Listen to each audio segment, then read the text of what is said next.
Akkalkot MIDC परिसरातली वस्तुस्थिती आता समोर आली, कारण दरम्यानच्या काळामध्ये जी भयानक असं अग्नीचं तांडव या ठिकाणी घडलं, या घटनेसंदर्भातच ही महत्वपूर्ण माहिती समोर आली आहे।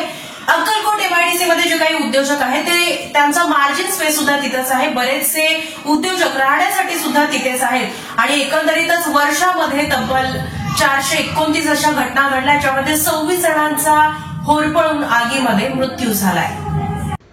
एमआयडीसीतील कारखान्यांच्या ठिकाणी वाहनांची सहजपणे ये-जा व्हावी, हवा मोकळी तथा खेळती राहावी एवढे मार्जिन ठेवणे बंधनकारक आहे, जेणेकरून संभाव्य धोक्यावेळी कमीत कमी जीवित आणि वित्तहानी होईल हा हेतू।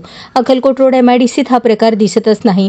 बहुतेक उद्योजकांनी मार्जिन स्पेसमध्येच बांधकामे केली आहेत। अनेकांनी नियमबाह्य पद्धतीने कामगारांनी स्वतःच्या राहण्याचीही सोय केली आहे। वरिष्ठ अधिकाऱ्यांनीही मान्य केले। कारखान्यांच्या बांधकाम परवानगी देताना मार्जिन स्पेस निश्चित करून परवानगी दिली जाते।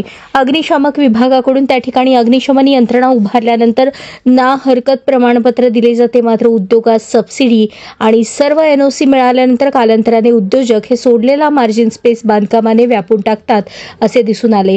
डोंबिवली येथील आगीच्या दुर्घटनेनंतर सोलापूर एमआयडीसीतील विशेष नियोजन प्राधिकरणाने अक्कलकोट रोड एमआयडीसीतील सर्व उद्योजकांना पत्र पाठवून मार्जिन स्पेसवरील बांधकामे काढावीत, अग्निशमन यंत्रणा अद्ययावत असल्याची खात्री करावी असे आवाहन केले होते। मात्र कच्चा माल आणि तयार झालेला पक्का माल एकाच ठिकाणी ठेवता यावा, स्वतःसह कामगारांच्या राहण्याची सोय कारखान्यातच असल्यास काम जास्त होईल म्हणून अनेकांनी उद्योगाच्याच ठिकाणी राहण्याची सोय केली। पण उद्योजकांनी संभाव्य धोका ओळखून अशा बाबींचा गांभीर्याने विचार करावा असे आवाहन विशेष नियोजन प्राधिकरणाचे उपअभियंता प्रदीप खंदारे यांनी केले आहे। प्रत्येक उद्योजकास त्यांच्या उद्योगाच्या ठिकाणी उभारलेली अग्निशमन यंत्रणा सुस्थितीत आहे, चालू आहे या संदर्भात फॉर्म बी भरून द्यावा लागतो। ही प्रक्रिया ऑनलाईन असून तो फॉर्म प्रत्येक 6 महिन्याला भरावा लागतो। अति महत्त्वाची ही प्रक्रिया ऑनलाईन असल्याने त्यात पळवाटा खूप आहेत। अनेक जण अग्निशमन यंत्रणा सुस्थितीत नसताना देखील ती यंत्रणा उत्तम असल्याची माहिती ऑनलाईन भरतात। अशा बाबी आगीच्या घटना घडल्यावर समोर येतात असेही वरिष्ठ अधिकाऱ्यांनी सांगितले।